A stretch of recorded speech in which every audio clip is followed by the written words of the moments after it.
সনাতন ধর্মের বিভিন্ন পুরাণ, মহাভারত এবং রামায়ণ সহ অনেক ধর্মশাস্ত্রে ধনুর্বিদ্যাকে সবসময় বিশেষ গুরুত্ব দেওয়া হয়েছে। পূর্বকালগুলোতে বহু অপরাজেয় ধনুর্বীর এই পৃথিবীতে এসেছিলেন। তারা অনেক ধরনের ধনুক ব্যবহার করেছেন।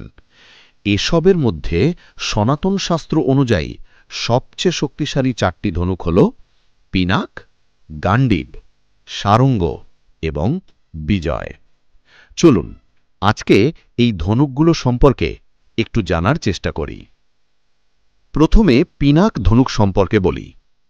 পিনাক হল মহাদেব শিবের ধনুক।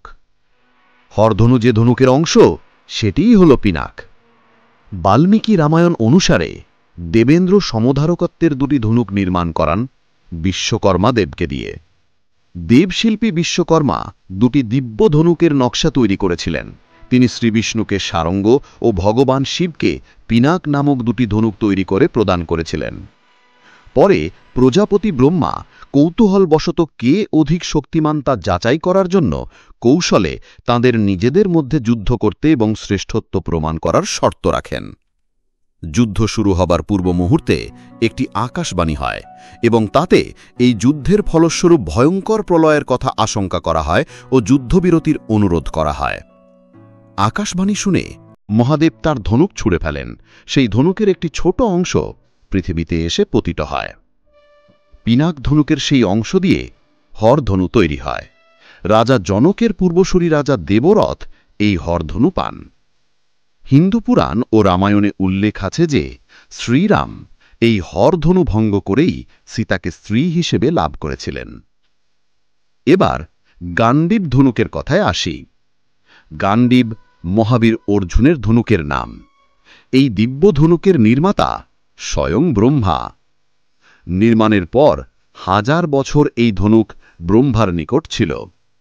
পরবর্তীকালে 503 বছর ইন্দ্রদেবের নিকট, 585 বছর সোমদেবের নিকট এবং বরুণদেবের নিকট 100 বছর রক্ষিত ছিল।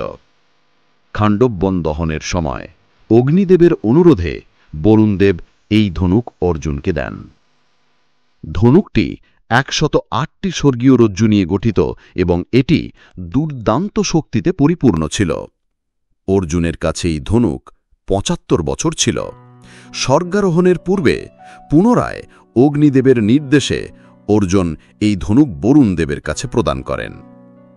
কল্কি পুরাণ অনুযায়ী কলিযুগের শেষে এই দিব্য ধনুক ভগবান শ্রীবিষ্ণুর কল্কি অবতারের হাতে দেখা যাবে।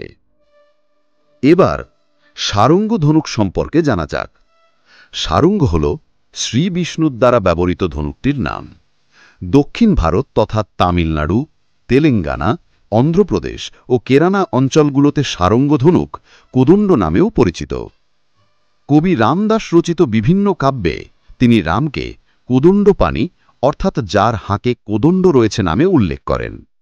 মীরাবাইও তার বিভিন্ন ভজনে শ্রীকৃষ্ণকে কোদণ্ডপাণি বলে অভিহিত করেছেন। শিবের পিনাক ধনুক তৈরির সময়ই সমশক্তিসম্পন্ন সারঙ্গ ধনুক তৈরি করেন দেবশিল্পী বিশ্বকর্মা। মহাভারতে শ্রীকৃষ্ণ হলেন শ্রীবিষ্ণুর 8ম অবতার। শ্রীকৃষ্ণ এই ধনুক ব্যবহার করতেন। খাণ্ডববন দহনের কালেও শ্রীকৃষ্ণ এই ধনুক দিয়েই যুদ্ধ করেছিলেন। অলৌকিক শক্তির অধিকারী শাল্ব রাজার সাথে যুদ্ধকালেও শ্রীকৃষ্ণ সারঙ্গ ধনুর ব্যবহার করেছিলেন। রামায়ণেও সারঙ্গ ধনুকের উল্লেখ আছে। শ্রীরাম ছিলেন শ্রীবিষ্ণুর 7ম অবতার। পরশুরাম রামচন্দ্রকে সারঙ্গ ধনুক দিয়েছিলেন এবং আজীবনকাল এই ধনুক ব্যবহারের পরামর্শ দেন। রাম বিনম্রভাবে তার পরামর্শ মেনে নেন। রামচন্দ্র তার জীবদ্দশায় বিভিন্ন যুদ্ধে এই মহাশক্তিশালী ধনুকটির ব্যবহার করেছিলেন। রাম রাবণ যুদ্ধকালে রাম এই ধনুকটিরই ব্যবহার করেছিলেন এবং রাবণ কুম্ভকর্ণ সহ একাধিক দৈত্যবধ করেছিলেন। রামের সিংহাসনে আরোহণকালে তিনি তার এই সারঙ্গ ধনুকটি বরুণদেবকে সংরক্ষিত রাখার নির্দেশ দেন। এবার চলুন জেনে নেই বিজয় ধনুক সম্পর্কে।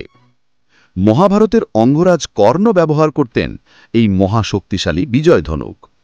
বিশ্বকর্মাদেব এই অমোঘ ধনুক নির্মাণ করেছিলেন দেবরাজ ইন্দ্রের আদেশে।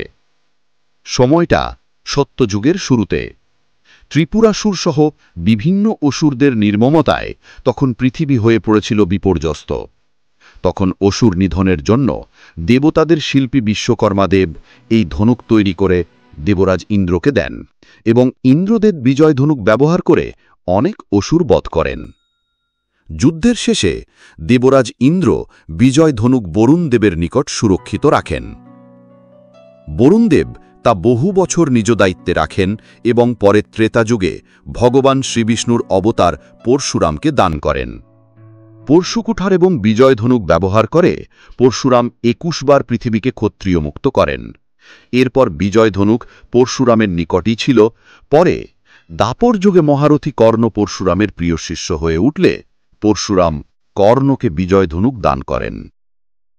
কর্ণের মৃত্যুর পর তা পুনরায় সোমদেবের নিকট সুরক্ষিত রাখা হয়।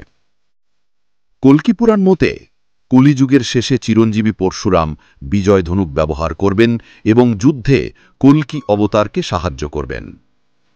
এই হল পিনাক, গান্ডীব, সারঙ্গ, বিজয় ধনুক সম্পর্কিত একটি ছোট্ট আলোচনা। আশা করি ভিডিওটি সবার ভালো লেগেছে। ভিডিওটি ভালো লাগলে লাইক, কমেন্ট এবং শেয়ার করবেন। আর এরকম তথ্য সমৃদ্ধ এবং সুন্দর সনাতন ধর্মীয় ভিডিও আরও পেতে চ্যানেলটি সাবস্ক্রাইব করতে ভুলবেন না। এত সময় সাথে থাকার জন্য ধন্যবাদ সবাইকে।